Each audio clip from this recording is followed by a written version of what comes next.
A brief history of atheism.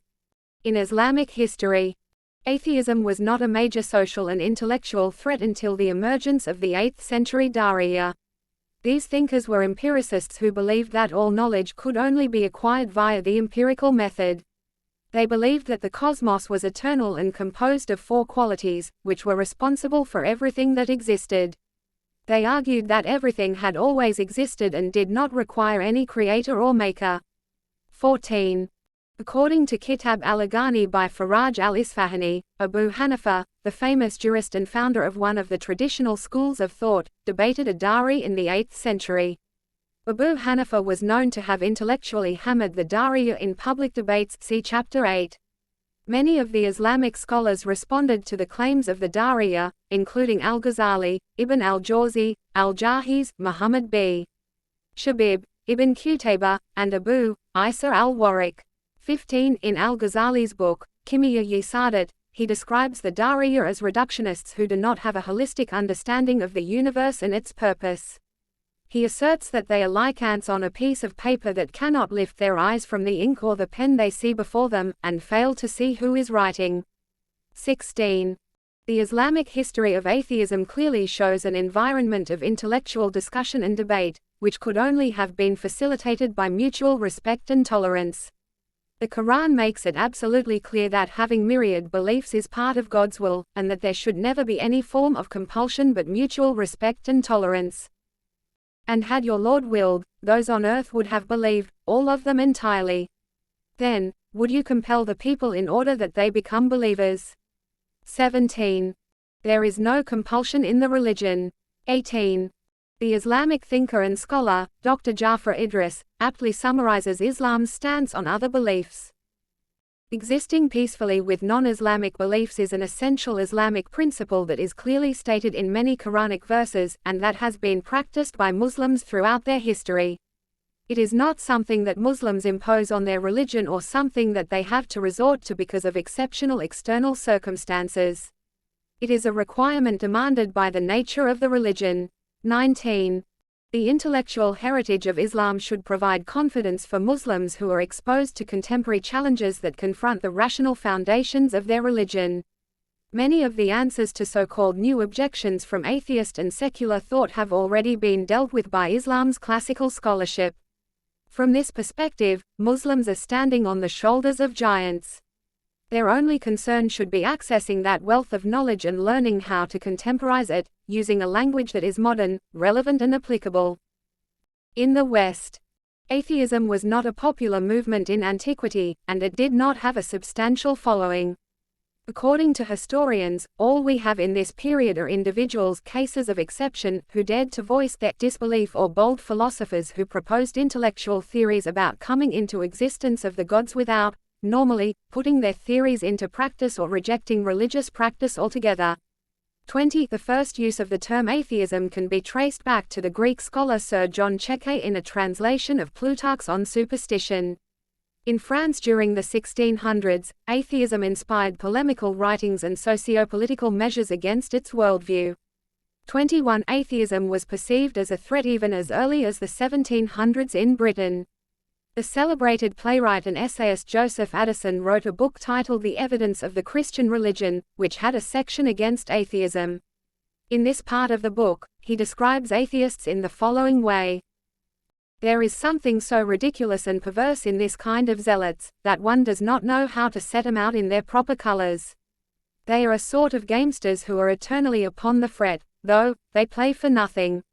They are perpetually teasing their friends to come over to them, though at the same time they allow that neither of them shall get anything by the bargain. In short, the zeal of spreading atheism is, if possible, more absurd than atheism itself. They are wedded to opinions full of contradiction and impossibility, and at the same time look upon the smallest difficulty in an article of faith as a sufficient reason for rejecting it. I would fain ask one of these bigoted infidels, supporting all the great points of atheism, as the causal or eternal formation of the world, the mortality of thinking substance, the mortality of the soul, the fortuitous organization of the body, the motions and gravitations of matter, with the like particulars, were laid together and formed into a kind of creed, according to the opinions of the most celebrated atheists. I say, supporting such a creed as this were formed and imposed upon any one people in the world. Whether it would not require an infinitely greater measure of faith than any set of articles which they so violently oppose. Let me therefore advise this generation of wranglers, for their own and for the public good, to act at least so consistently with themselves, as not to burn with zeal for irreligion, and with bigotry for nonsense. 22. Addison's words, although colourful, indicate the kind of passionate and fierce discourse on religion in the 1700s. Although atheism was not a popular movement in Britain, the seeds of disbelief had already been planted and some of their fruits were already growing. Although Addison's representation of atheism is a biased social commentary on the emerging discussions of his time, the 17th and 18th centuries were marked by significant intellectual achievements that paved the way for an academic type of skepticism and a form of non-dogmatic atheism. There were many philosophers and thinkers responsible for this. In 1689 the Polish thinker Kazimierz Leszczynski denied the existence of God as his de non-existential di. Leszczynski maintained that God is a creation of man and that humans created the concept of God to oppress others. In 1674 Matthias Knutzen, who had a large following across Europe, produced writings in support of atheism. In the 1700s the likes of David Hume and Voltaire presented arguments and ideas that would provide the necessary intellectual seeds for atheism to take root. Voltaire argued for deism, which is a philosophical and theological position which asserts that a single creator exists, but rejects the role of revelation and the authority of religious knowledge. David Hume wrote a corpus of material on the issue of God and religion. He argued that the idea of God was incomprehensible. He also contended the idea of God's necessary existence, and attempted to expose the weakness and limitations of the argument from design, see Chapter 8. Hume argued that the existence of evil and suffering in the world proved to be intellectually challenging.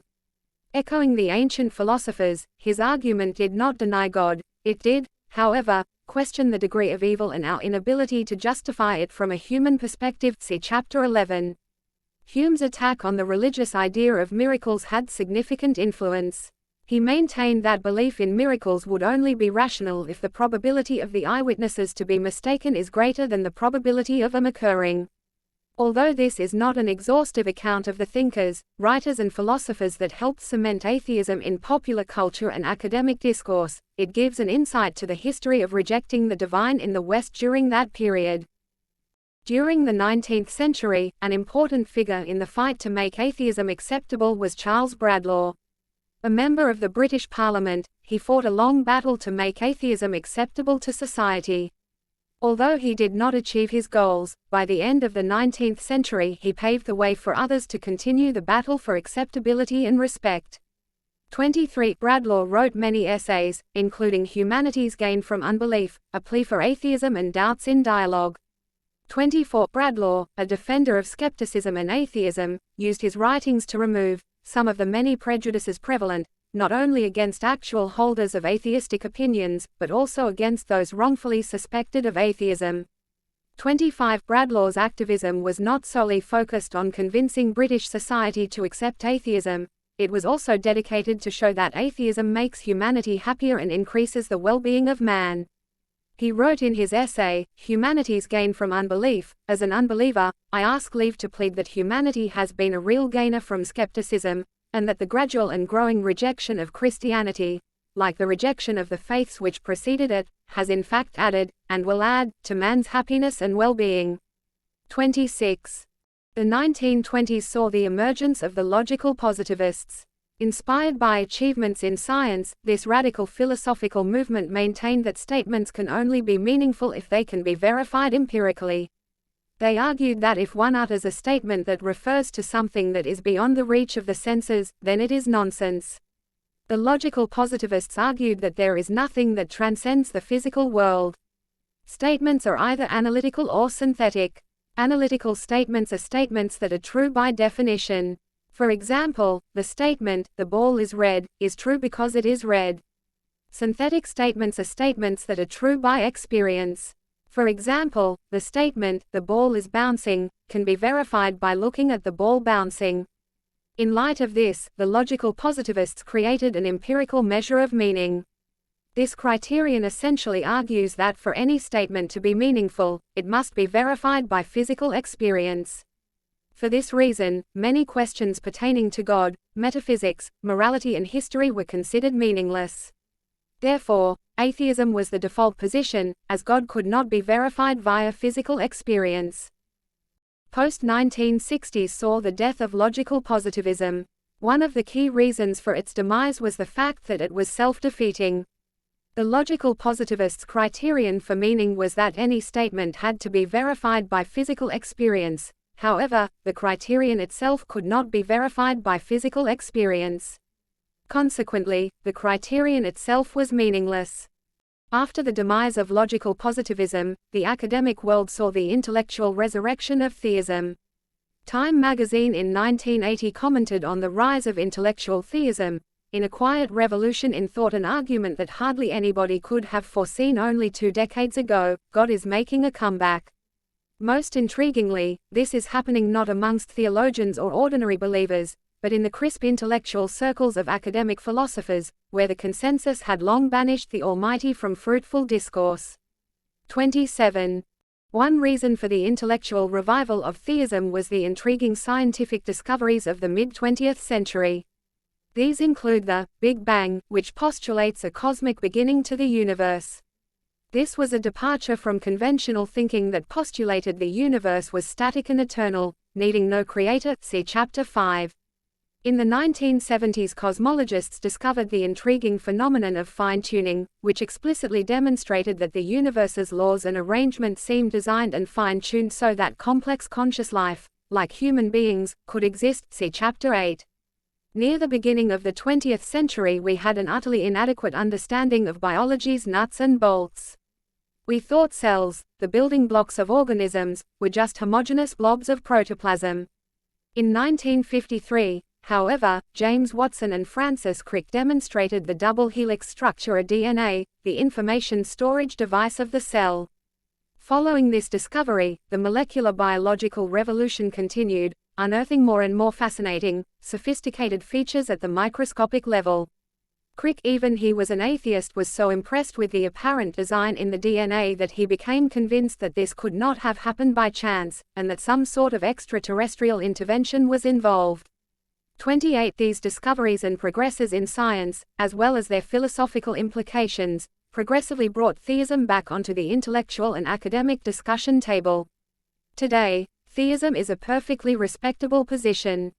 To this date, numerous academic publications have attempted to answer the God question.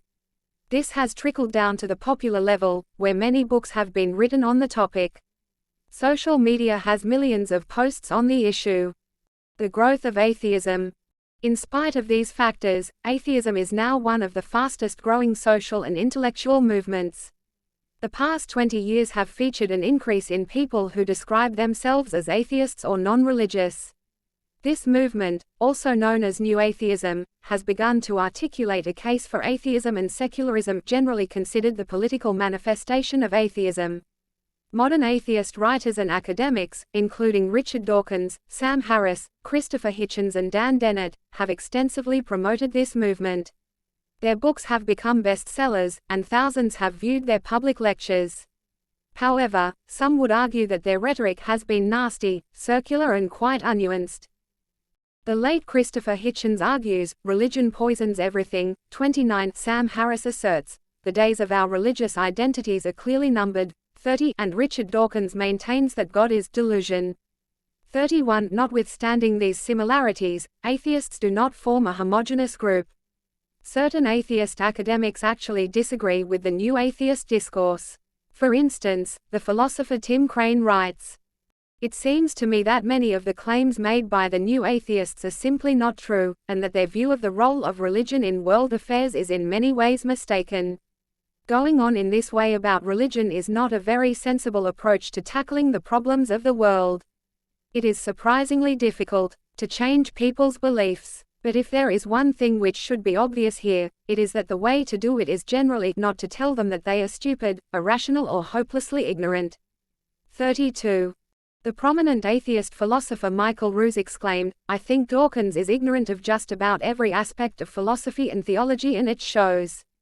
Ruse does not hold back in assessing the success of the new atheists' strategies in addressing intelligent design and Christianity, describing them as absolute disasters in the fight against intelligent design. We are losing this battle.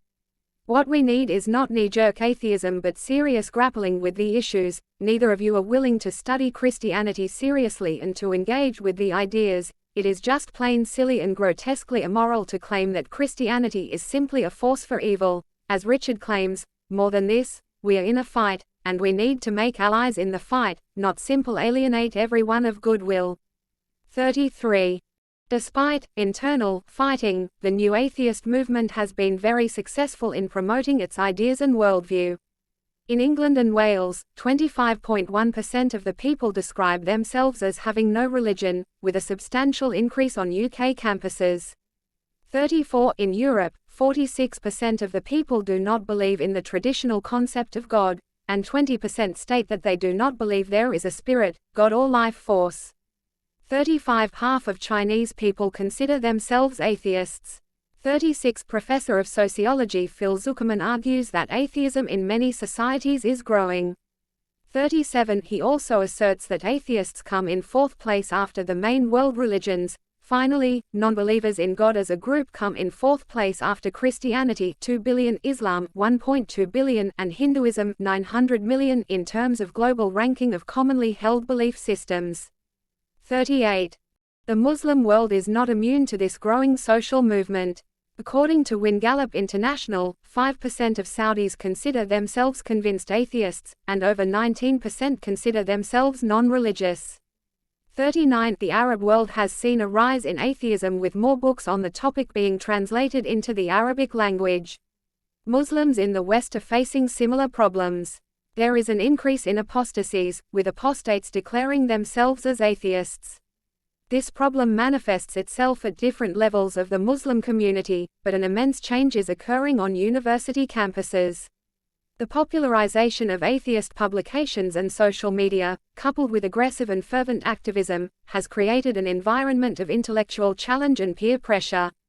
A Muslim on campus who is not equipped with the adequate spiritual, intellectual and theological tools to address these challenges can be misguided onto the irrational path of denying the divine. One of the main reasons that I have written this book is to provide people with these tools to show that Islamic theism is coherent and true, and atheism is an intellectual mirage.